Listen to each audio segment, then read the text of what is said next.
ออกเลาะป่ามานี่สบายดีทุกคนสบายดีโอ้ฮ้อนหลายมื้อนี้ทุกคนแดดบรรยากาศบ้านนอกโอ้ตอนแดดขนาดทุกคนเลยได้มาเลาะป่ามันนี่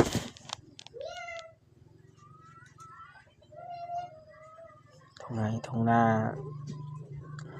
นี่คือพระลานหินทุกคนพระลานหินใหญ่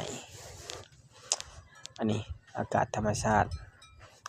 บรรยากาศตอนเที่ยง